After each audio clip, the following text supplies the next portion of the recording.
Même si sa longue carrière est aujourd'hui derrière lui, Alain Delon reste l'une des plus grandes figures du cinéma français. Depuis ses débuts en 1957, il a attiré dans les salles plus de 134 millions de spectateurs, ce qui fait de lui un champion du box-office. Voici 7 choses que vous ignoriez peut-être sur lui. Alain Delon n'a pas eu une enfance très calme. Renvoyé à 6 reprises de l'école, il finit par réaliser un CAP de boucherie qui lui permet de travailler dans la charcuterie de son beau-père. À l'âge de 14 ans, il fait ses premiers pas d'acteur dans le film Le Rapt, un court-métrage muet piloté par le père d'un de ses amis. Il faudra attendre 1957 pour qu'il décroche un rôle dans le film Quand la femme s'en mêle d'Yves Allégret. C'est d'ailleurs grâce à la femme du réalisateur, avec laquelle il entretenait une liaison, que le jeune homme décroche le rôle. Sa carrière est lancée. Avec son flegme purement français et son charme ravageur, Alain Delon a séduit les plus belles femmes du monde. À commencer par Romy Schneider, avec qui il vit une idylle de 5 ans, Brigitte Bardot, fidèle amie depuis les années 60, ou encore Dalida, Mireille d'Arc et Nathalie Delon, la seule femme qu'il épousera.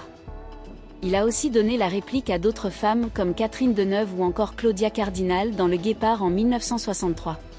C'est à l'aéroport d'Orly en 1958, avant le tournage de leur premier film, Christine, que le duo se rencontre pour la première fois. Ce n'est pas le coup de foudre immédiat, Alain Delon est trop arrogant au goût de l'actrice. Mais ils finissent par tomber amoureux sur le tournage, se fiancent en Suisse mais ne se marieront jamais. Leur carrière mutuelle les éloigne. En 1963, l'actrice reçoit une lettre de rupture.